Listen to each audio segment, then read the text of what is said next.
Beliau mengatakan wa akhbara sallallahu alaihi wasallam, baginda memberitahukan daripada hadis ini bahwasanya mereka yang beramal dengan niat dan juga mengikut kepada cara Rasulullah sallallahu alaihi wasallam dalam beribadah, maka dia akan mendapatkan pahala.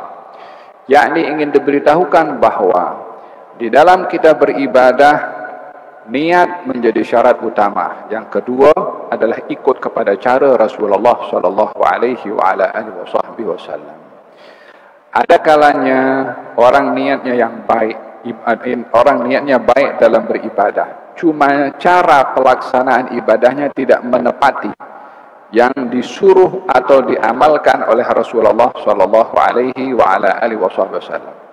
Imma dalam bentuk pelampauan atau dalam bentuk penyimpangan. Ibadah itu kadang-kadang melampau, ibadah itu kadang-kadang menyimpang.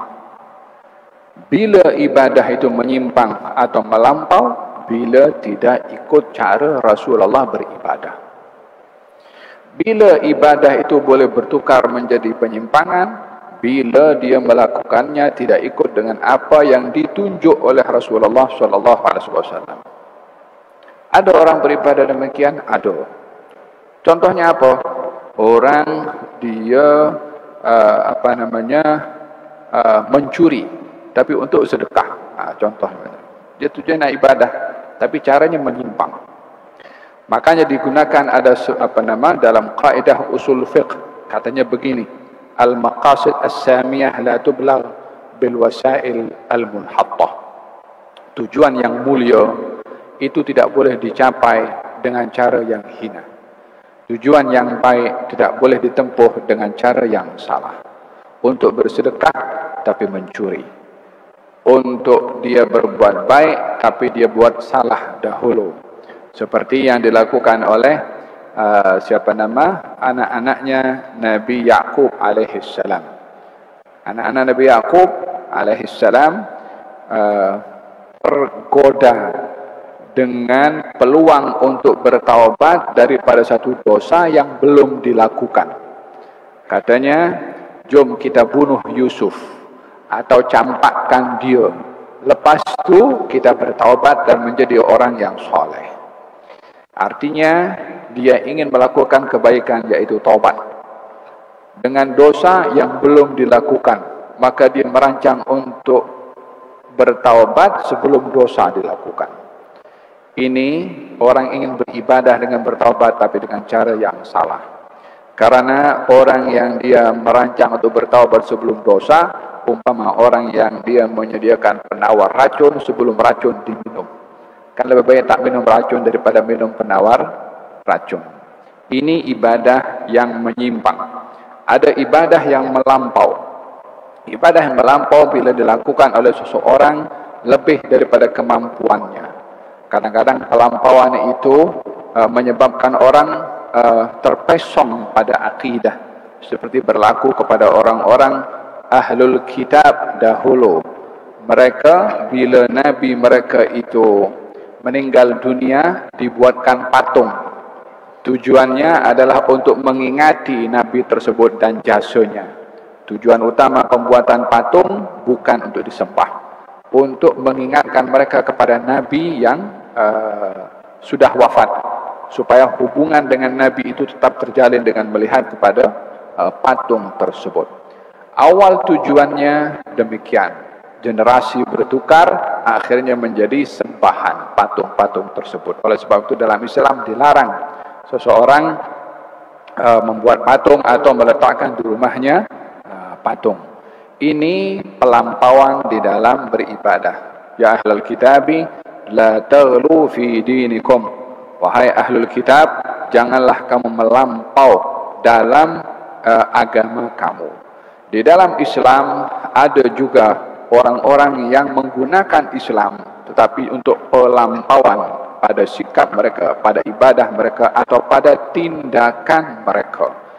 Ukuran pelampauan itu bukan persepsi. Ukuran pelampauan bukan ijtihad. Ukuran pelampauan bukan pemahaman golongan untuk menilai orang lain itu melampau.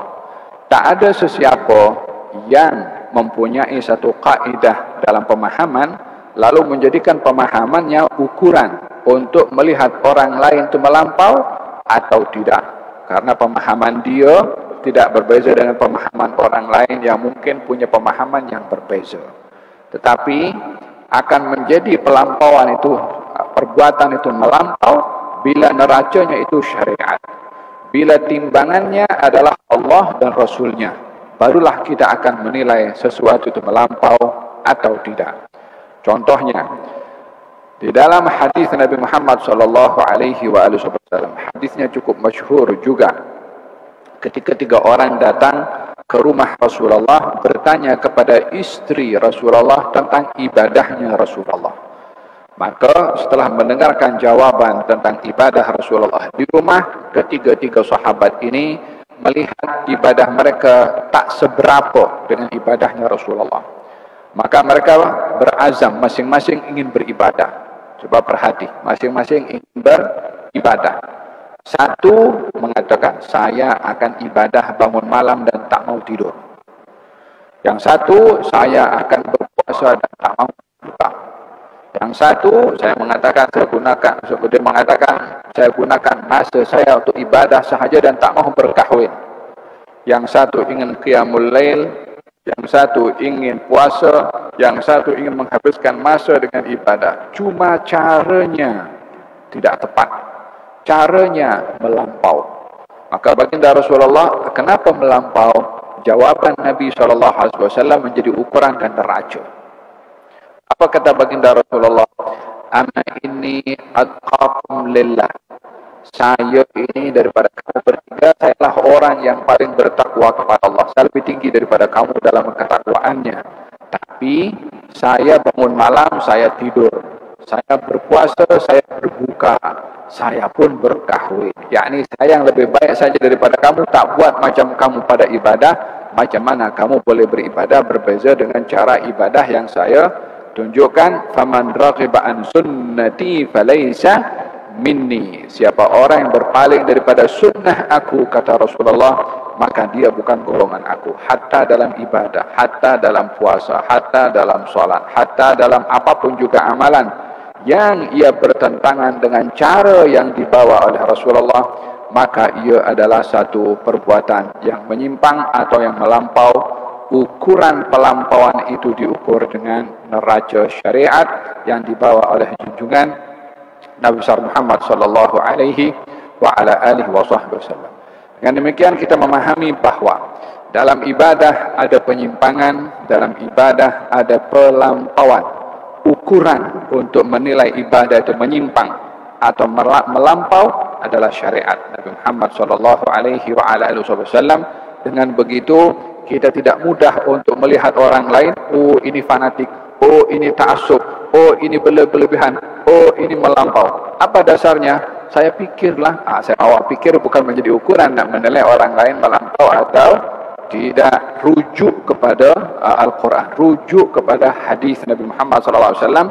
Timbang apa yang kita lihat itu melampau atau tidak, ukurannya adalah syariat Nabi Muhammad SAW. Ada seorang sahabat Nabi yang dia dilihat berlebih-lebihan di dalam beribadah. Apa itu? Dianggap macam mengada-ngadakan sesuatu. Katanya ini sahabat selalu kalau dalam salat selalu tidak pernah lepas baca surat Al-Ikhlas. Setiap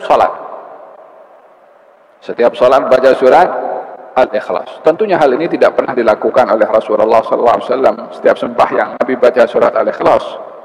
Baca surat Fatihah, surat kemudian Al-Ikhlas. Surat Al-Ikhlas mesti dibaca Al-Ikhlas. Makmum geram kepada imam. Ini dianggap imam menyimpang. Dianggap imam melakukan hal yang salah sebab menjadikan setiap kali dalam sembahyangnya baca surat Al-Ikhlas. Maka di bawah berita ini diadukan kepada Rasulullah SAW. Ya Rasulullah, si fulan ini tiap kali sembahyang mesti baca surat Al-Ikhlas. Aduan ini berbau kritikan kepada imam tersebut. Maka baginda Rasulullah panggil itu sahabat itu yang baca surat Al-Ikhlas. Klarifikasi dulu, tanya dulu. Tidak terus menerima kata-kata daripada yang mengadu. Dan ini sifat yang baik. Bila ada aduan, tidak langsung kita menetapkan tuduhan atas aduan tersebut sebelum clarify daripada orang yang dituduh. Dipanggil oleh Nabi SAW. Benarkah apa yang dikatakan oleh si fulan? Katanya, benar wahai Rasulullah. Kenapa kamu selalu baca surat Al-Ikhlas pada solat kamu? Katanya, ya Rasulullah, inni uhibbuha. Ya Rasulullah, saya suka sangat dengan surat Al-Ikhlas. Nabi bersabda, hubbuka laha yudkhilukal jannah. Sukanya kamu kepada surat Al-Ikhlas akan menyebabkan kamu masuk ke dalam syurga. So, siapa yang menjadi penengah di sini? Rasulullah. Bukan orang yang komplain tadi. Orang yang komplain tadi mengadu, melihat ini satu kesalahan, satu kesilapan. Menurut dia begitu. Tapi siapa menentukan betul atau salahnya? Rasulullah sallallahu alaihi wasallam. Maka dalam hal ini pelampauan, penyimpangan dalam agama, neracanya bukan persepsi, bukan apa yang kita faham, bukan apa kata orang. Kembalikan dulu kepada mizan syara', timbangan syariat Nabi Muhammad sallallahu alaihi wa ala alihi wasallam.